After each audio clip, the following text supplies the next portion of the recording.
ជំរាបសួរសួស្តីអ្នកទាំងអស់គ្នាថ្ងៃនេះមិនទៅណាឆ្ងាយទេគឺក្នុងបរិយាពិភពថ្មីចំការដងមួយតែម្ដងគឺថាបងប្អូនឃើញអត់នេះគឺជាកន្លែងលក់នំបញ្ចុកស្លខ្មែរគ្រាន់តែទៅដល់ភ្លាមខ្ញុំកំងសិននំបញ្ចុកស្លខ្មែរភ្លាមហើយភ្លាមហ្នឹងអ្នកមកទិញក្បែរខ្ញុំ2នាក់ហ្នឹងក៏គាត់កំងដែរគាត់ថាយកនំបញ្ចុកស្លខ្មែរអត់យកនំបញ្ចុកស្ល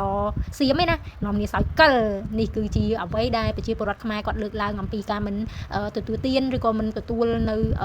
ផលិតផលថៃអញ្ចឹងបងប្អូនឥឡូវរឿងជាតិរឿងទឹកដីយើងស្លេះមួយម៉ាត់សិនឥឡូវយើងមកនិយាយអំពីនំបញ្ចុកស្លខ្មែរតែម្ដងខ្ញុំឃើញថានំបញ្ចុកស្លខ្មែរនៅកន្លែងនេះគឺឆ្ងាញ់ហើយខ្ញុំចូលកំងមុនខ្ញុំមកញ៉ាំនៅកន្លែងហ្នឹងខ្ញុំក៏ធ្លាប់កំងខ្ចប់យកទៅញ៉ាំនៅផ្ទះផងដែរហើយរសជាតិគឺ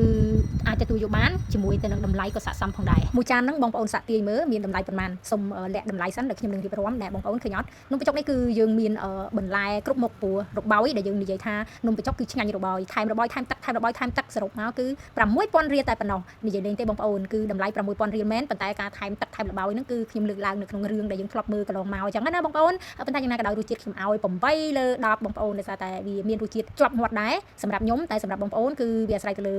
ចំណង់ចំណូលចិត្តបងប្អូនរៀងខ្លួនហើយឥឡូវនេះបន្ទាប់ពីខ្ញុំបេះបន្លែឬក៏របោយដែលគេដាក់ចានដោយឡែកហើយគឺខ្ញុំជ្រើសរើសតែបន្លែឬក៏របោយដែលខ្ញុំចូលចិត្តតែប៉ុណ្ណោះហើយកាច់ដាក់ម៉ាសារីតែម្ដងគឺថាបន្លែថាសហ្នឹងគឺថាពេញចិត្តស្ដោកតែម្ដងបន្ទាប់ពីពេញចិត្តស្ដោកឥឡូវនេះចាប់ផ្ដើមញ៉ាំហើយបងប្អូនឥឡូវខ្ញុំញ៉ាំបន្តិចសិនបងប្អូនកុំ